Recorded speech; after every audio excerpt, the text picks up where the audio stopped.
Les PME de l'économie dite traditionnelle, c'est 80% des emplois en dehors des métropoles. Donc ce qui est le plus important pour notre gouvernement, ce sont ces PME. Ce sont ces PME, et puis ce sont aussi les startups qui apportent et qui injectent de l'innovation, qui vont plus vite parfois, mais qui sont beaucoup plus petites aujourd'hui.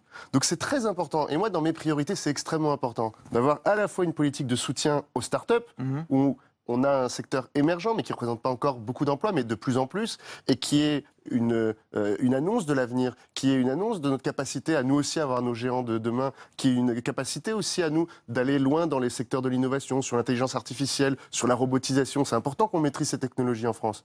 Mais le plus grand enjeu immédiat, c'est que nos entreprises de l'économie, encore une fois dites traditionnelles, c'est qu'elles soient encore là dans 5 ans. Parce que si nos PME, et aujourd'hui il faut se le dire, elles sont un peu en retard. Les PME françaises, en termes de transformation numérique, on est 16e au niveau européen. Donc ça, c'est pas acceptable. En matière de révolution digitale. En termes de transformation, de révolution numérique, il se trouve qu'on est, on est en retard. Voilà. Donc il faut qu'on se mobilise. On l'a annoncé, et je vais l'annoncer lundi avec Bruno Le Maire et Benjamin Griveaux. On va lancer une initiative pour la numérisation des TPE-PME. On va nommer un chef d'entreprise qui va porter ce projet avec nous. On le nommera dès lundi. Ouais. Mais c'est quelqu'un qui a travaillé, et ça ne vous étonnera pas, avec moi quand j'ai mené ce projet une première fois au sein du Conseil national du numérique. Quand j'étais président, la priorité, c'était la transformation numérique des PME. Et la raison pour laquelle j'ai rejoint Emmanuel Macron et la raison pour laquelle je l'ai rencontré, c'est parce qu'ensemble, on partageait la conviction que l'enjeu, c'est la transformation numérique des PME. Notre enjeu, c'est la croissance des PME. Qu'est-ce qu'il faudrait faire aujourd'hui pour que ces PME, pour que ces chefs d'entreprises moyennes, petites et moyennes, se mettent à la numérisation, à la digitalisation dans la... La première, c'est de leur parler normalement. La première, c'est de ne pas trop leur en demander. C'est-à-dire que ces entreprises, elles fonctionnent, elles ont des salariés, elles ont des clients. La question, c'est qu'est-ce qu'elles peuvent faire de plus pour se préparer? Et pour certaines d'entre elles, qu'est-ce qu'elles peuvent faire de plus pour se transformer?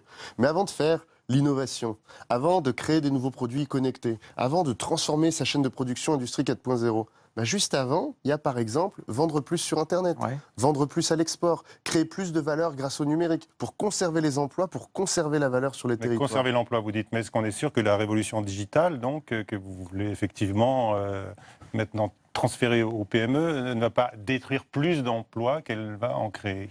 Mais la question que vous posez, c'est celle de la responsabilité du politique, c'est la gestion du temps, la gestion des rythmes. Effectivement, il y a un moment, notre économie, elle va se transformer. Est-ce que c'est dans 5 ans? Est-ce que c'est dans 10 ans? Est-ce que la robotisation massive, c'est pour tout de suite ou dans 10 ans? Est-ce qu'il y a un moment où toute la valeur ajoutée créée sera créée plutôt par des algorithmes et des robots? Et dans ce cas-là, il faudra repenser la question de la distribution de la richesse. En tout cas, ce que je vous dis, c'est que sur les 5 prochaines années, on a d'abord des PME à faire évoluer. Et peut-être que les 5 années suivantes, on aura à repenser ces schémas. Mais vous le constatez aujourd'hui, ces robots n'ont pas remplacé ces salariés. Par contre, ils sont en train d'être construits, et pas forcément en France. Donc il faut qu'on soit capable de mener ce moyen terme, ce long terme et ce court terme urgent. Est-ce qu'on est prêt en France, par exemple, pour relever le défi de l'intelligence artificielle qui arrive dans nos entreprises et qui va prendre la place de certaines fonctions? Elle va prendre la place de certaines fonctions. Dans certains secteurs, elle va transformer radicalement la façon de travailler au quotidien. Elle va augmenter la capacité des salariés à prendre des décisions, mais elle va parfois en remplacer. Sur l'intelligence artificielle, notre regard, notre volonté, c'est de dire on n'a rien à subir. On n'est pas là pour subir ces transformations, on est là pour les choisir et on est là pour les porter avec nos valeurs. Il y a des valeurs numériques à la française, il y a des valeurs sociales à l'européenne, à la française.